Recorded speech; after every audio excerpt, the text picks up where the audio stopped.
Hi everyone, Diane here. I thought I'd make a car vlog. I'm on my way out. I'm in my apartment parking lot, but I'm on my way out. So I haven't made a car vlog in a while, and this one's pretty serious. Yeah, I found out yesterday. My dermatologist called me after the biopsy results of the lesion or sore on my finger where the Band-Aid is. I still put Vaseline on it and bandage it and don't get it wet. And if I get it wet, I re-bandage it and re-Vaseline. Anyways, the results are I have skin cancer, okay? I've never had cancer. I've had family members with cancer. My dad had skin cancer, but I don't know what kind it was, but it was totally cured. But his was from golfing without sunscreen, I think, because he golfed for I don't know how many decades. But I don't think, back in the 70s and the late 60s when he was golfing, I don't think sunscreen was popular. He golfed all the way until his 70s. So I guess the early 2000s or the 90s. He died at 89 about a year ago. So he'd be 90 right now because his birthday was a few months ago. But yeah, he golfed a really long time and got some skin cancer that was safely removed. And, but this is, okay, I don't know what kind of cancer he had, but I have squamous cell carcinoma of the skin. I think you can get it in other places. It's on the inside of my finger. It's usually on the outside where the sun hits, but it can appear anywhere in the body, even the genitals. So, and it's the second most common kind of skin cancer. It's not melanoma, thank goodness. The most common kind is basal cell carcinoma, which is less dangerous.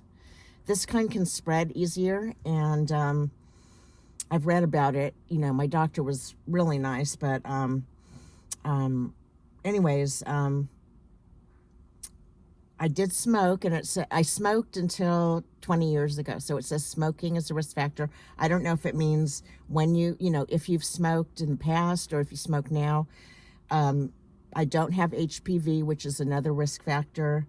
I do have light eyes. They're green. They were blue till I was about 4 or 5 years old. And I have light skin like my dad, and he has blue eyes, which is any kind of skin cancer is more common in people with white skin, very light skin that burns easily like me, and green eyes, or green or blue eyes, I should say.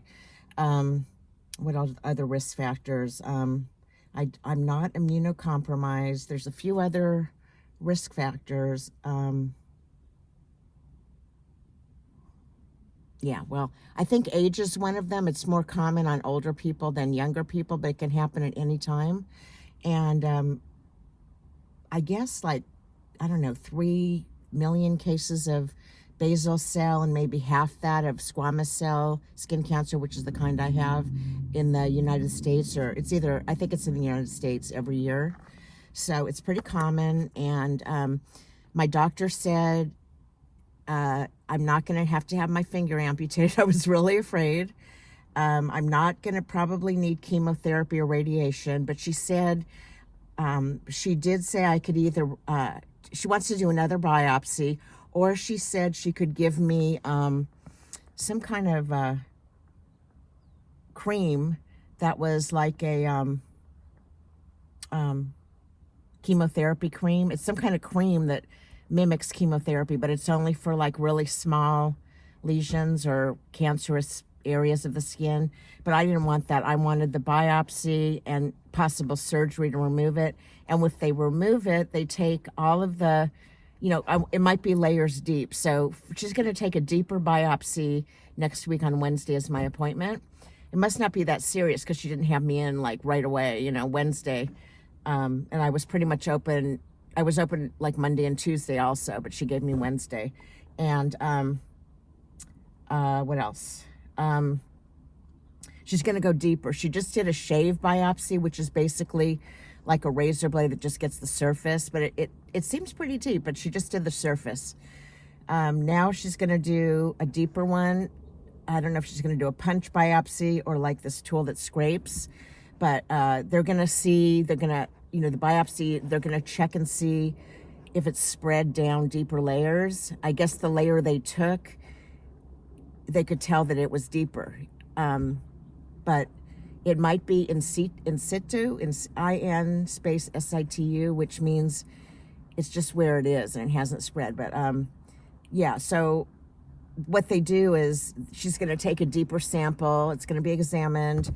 If all the tumors were moved, including healthy skin around it, like they can tell if there's healthy skin around the tumor, that means it's all the way out, like all sides, front, side and back. That means they don't have to operate on me. But if it shows that there's cancer, complete cancer in the whole biopsy, the amount of skin they take, then I'm going to have some kind of surgery. And there's one, I forget what it's called, but I read about it, where I don't know if she would do it or someone else, but you're awake the whole time. They do numb you, but they go layer by layer of your skin, and they look under a microscope to get it all out until they reach healthy skin with no cancer.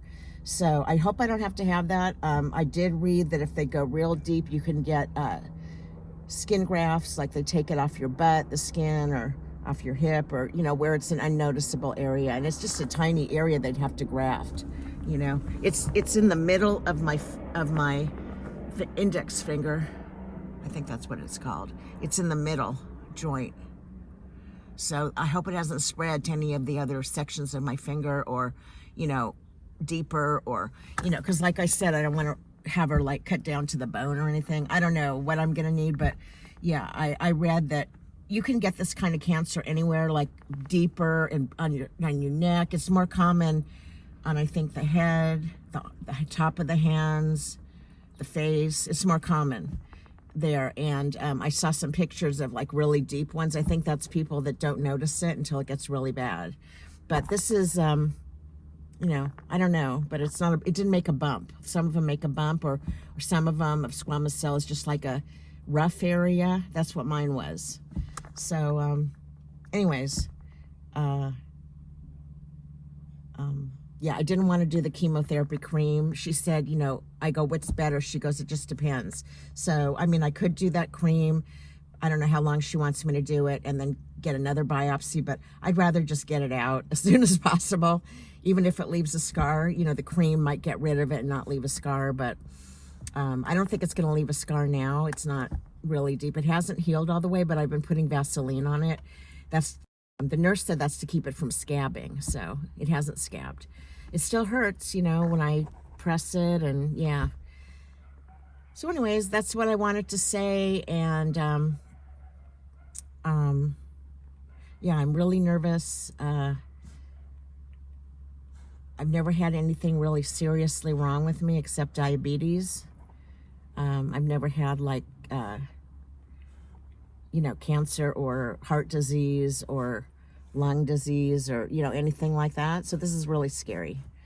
Even though it's, she thinks it's all contained in the finger or in that area. She doesn't think it's spread, but, it can spread. It's a good thing. I wish I would have went in sooner because I noticed it months ago. I just thought it was from a burn, and then it didn't heal, and it still hurt. And then I showed it to her. I showed it to the dermatologist, and yeah, she didn't think it was cancer at that point, but look, it was, so she was wrong. Well, she didn't think it was melanoma, but I think she said she didn't think it was cancer because she wanted to just burn. She goes, I can either burn it off or do a biopsy. And I'm like, no, I want a biopsy. Are you kidding me? After she had me put that cream on it, which is a different, burn it off, like where there might be layers deep left in me. It's a good thing I didn't have her do that because, it might come back, it would resurface probably or spread. So yeah, this kind of cancer, the squamous, is more spreadable than the basal. So it's more dangerous.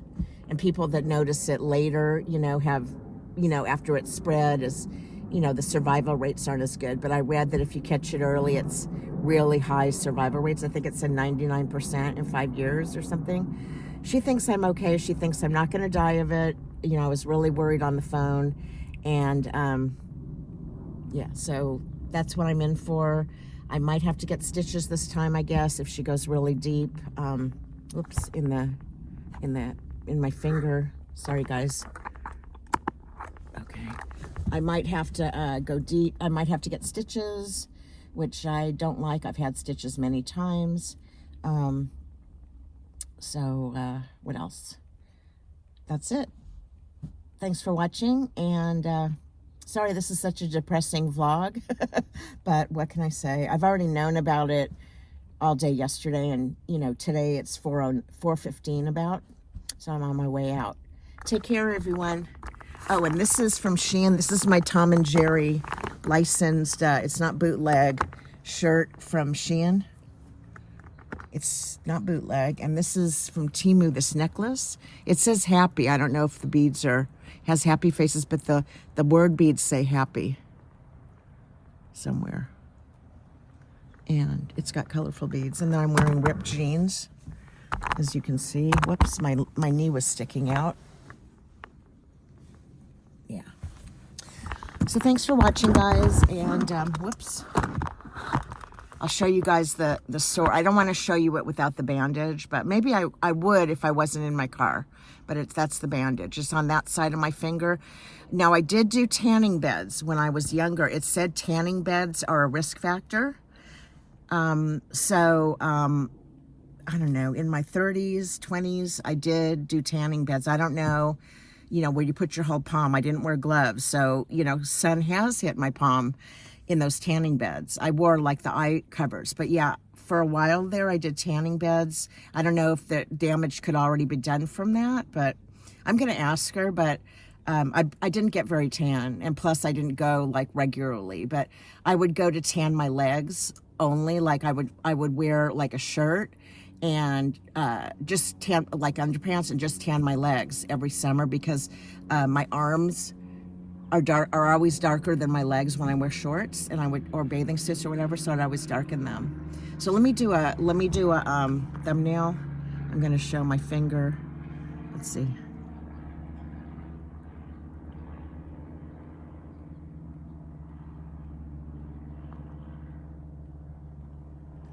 Let me put it on this side. No, this side's better. Okay.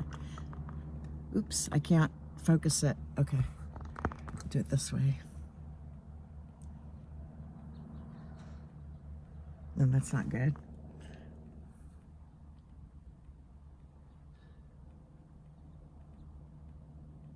Okay. Thanks for watching, guys.